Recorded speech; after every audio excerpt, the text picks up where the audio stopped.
अगर कोई ऐसे बाहर निकलते हैं तो उसकी जिम्मेदारी ये सरकार की होगी। जब हम अंग्रेजों से नहीं डरे, जब मुगलों से नहीं डरे, तो ये चमचे बिल्चों से डरेंगे। नमस्कार, जोहार। आप देख रहे हैं चैनल न्यूज में हूं निशा मिश्रा आपके साथ। कल झारखंड बंद का ऐलान किया गया था। उसके ठीक एक दिन पहले मशाल यात्रा निकाली गई। फरायलाल चौक, अल्बर्ट एक्का जो चौक है, वहां पर आदिवासी समाज के कई बड़े चेहरे वहां मौजूद थे, जिन्होंने हल्ला बोल किया शासन और प्रशासन के खिलाफ। मुद्दा उनका एक ही था कि आखिर आदिवासियों को चुन चुन कर क्यों मारा जा रहा है। बीते दिनों पढ़ा राजा सोमा मुंडा की हत्या कर दी गई गोली मारकर। उसके बाद झारखंड में जैसे आदिवासियों का आक्रोश अपने चरम पर था। आदिवासी समाज के कई बड़े चेहरे ये उलगुलान करने लगे, आवाज में उनके विद्रोह आने लगा कि आखिर आदिवासियों का राज्य आदिवासियत को ही क्यों खो रहा है। जो आदिवासियों का सबसे बड़ा चेहरा है मौजूदा समय में, वो है मुख्यमंत्री हेमंत सोरेन। तो क्या हेमंत सोरेन नहीं चाह रहे हैं कि यहाँ पर आदिवासियत को बचाया जाना चाहिए? कई ऐसे सवाल थे और इसको लेकर मशाल यात्रा निकाली गई, झारखंड बंद का आह्वान किया गया और कल चक्का जाम जैसी परिस्थिति देखने को मिली। करमटोली में हमने आपको दिखाया था, हमने वहां रिपोर्टिंग की, हमने वहां आपको दिखाया कि कैसे जगह जगह टायर जलाकर आदिवासी समाज के लोग सड़कों पर सोकर विरोध प्रदर्शन कर रहे हैं। अपने अपने शरीर के अंग पर लिखवा रहे हैं कि सोमा मुंडा अमर रहे, झारखंड आदिवासियों का है, आदिवासियत बची रहनी चाहिए और ना जाने क्या क्या। उन्हें लग रहा है कि सरकार यानी शासन और प्रशासन दोनों मुख दर्शक बने हुए हैं, दोनों सो रहे हैं। किसी को आदिवासियों की चिंता नहीं है। सबको ये लग रहा है कि CNT SPT एक्ट की धज्जियां उड़ रही हैं। CNT SPT एक्ट वाली जमीनों को जो गैर आदिवासी हैं उन्हें बेचा जा रहा है, उनका कब्जा माना जा रहा है। बीते कई दिनों से देखा जाए ना तो यहाँ बाहरी और भीतरी की लड़ाई चल रही है और यही वो मुद्दा रहा है जो धीरे धीरे अब चिंगारी से आग का रूप लेने लगा है। जब भी हम आदिवासी रिलेटेड कोई भी वीडियो डालते हैं या झारखंड को लेकर, तो उसमें एक कमेंट कई बार दोहराया जाता है, वो है बाहरी भीतरी का, कि ये बाहरी हैं, इन्हें CNT SPT एक्ट वाली जमीनें नहीं मिल सकती हैं। और धड़ल्ले से झारखंड में CNT SPT एक्ट वाली जमीनों के जो मेन मालिक है, जो मूल अधिकारी हैं, उनसे उनको छीना जा रहा है। इसको लेकर पूर्व मुख्यमंत्री चंपई सोरेन ने आवाज उठाई, निशा भगत ने आवाज उठाई, सोमा मुंडा इसकी आवाज उठा रहे थे और जिनके बाद सोमा मुंडा की हत्या की गई। जमीनी विवाद ही माना जा रहा है। कई एकड़ जमीन है जिस पर कुछ शातिर, कुछ ऐसे लोगों का उस पर नजर था जो सोमा मुंडा को अपने सामने देख नहीं पा रहे थे। उन्हें लग रहा था कि सोमा मुंडा अगर जिंदा रहेंगे तो ये जमीन उनके हाथ नहीं लगेगी और यही कारण है, यही वो जमीन है जिसकी वजह से आज सोमा मुंडा हमारे बीच में नहीं है। लेकिन सोमा मुंडा को मानने वाले हजारों लाखों लोग हैं, वो आज उनकी शहादत को बेकार नहीं होने देंगे, ऐसा कहा जा रहा था।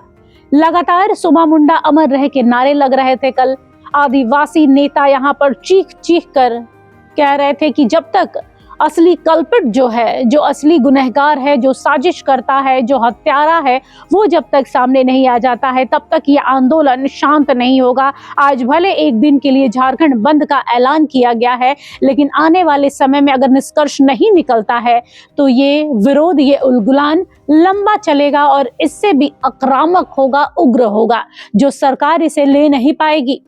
निशा भगत को टाना जा रहा था, खींचा जा रहा था, घसीटा जा रहा था, लेकिन वो लगातार राज्य के मुख्यमंत्री को लताड़े जा रही थी। कई ऐसे शब्दों का उन्होंने इस्तेमाल किया, मुर्दाबाद के नारे तक लगा दिए उन्होंने CM के, लेकिन वो एक ही जगह टिकी रही कि सोमा मुंडा के कातिलों को सामने लेकर आइए। बहुत जरूरी है कि वो कौन है। और ये सवाल ये भी अब धीरे धीरे राजनीतिक गलियारों में कह सकते हैं कि घूमने लगा है कि आखिर वो मास्टरमाइंड है कौन, जिसे शासन और प्रशासन दोनों बचा रहे हैं। देखिए, हम इस पर नहीं जा रहे हैं। जो मुद्दे उठ रहे हैं हमारा है कि निष्पक्ष होकर आपके सामने रखें। हम अभी भी कहेंगे कि जिन 7 लोगों को गिरफ्तारी हुई है और पुलिस ने गिरफ्तार किया ये कहकर कि ये वो 7 लोग हैं जो इस पूरे सोमा मुंडा हत्याकांड में शामिल हैं।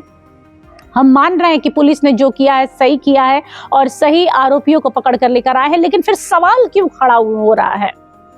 उन 7 लोगों के जो परिजन हैं वो कह रहे हैं कि उन पर दबाव था, उन लोगों को पहले से स्थानीय पुलिस प्रशासन के साथ में उनकी तनातनी थी, जिसके बाद से उन्हें उठाया गया है और उन्हें ये बता दिया गया कि भाई सोमा मुंडा हत्याकांड में ये लोग शामिल है। लेकिन असली गुनहगार कौन है? क्या वो सत्ता पक्ष से है, विपक्ष से है, या फिर कोई ऐसा चेहरा है, कोई ऐसा व्यक्ति है जिसे शासन और प्रशासन दोनों बचाना चाह रहा है? और ये भली भांति आदिवासी समाज के कई लोग हैं जो जान रहे हैं कि किसे बचाया जा रहा है। हालांकि किसी नाम की ओर इशारा नहीं है, लेकिन कहते हैं ना कि कभी कभी कुछ चीजें धीमी आवाज में आती है लेकिन अपने लक्ष्य तक पहुंच जाती है। आदिवासी समाज भी वही कह रहा है कि भाई चाहे कुछ भी हो जाए, अभी तो आपने सिर्फ डेमो देखा है, असली उलगुलान अभी बाकी है झारखंड में।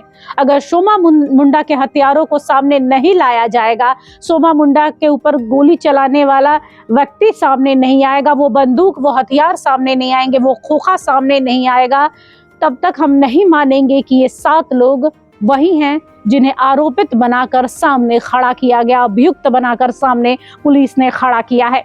यहाँ पर सिर्फ राज्य सरकार की मुश्किलें नहीं बढ़ी हैं, पुलिस वाले भी बेचारे कई दिनों से झारखंड पुलिस परेशान है।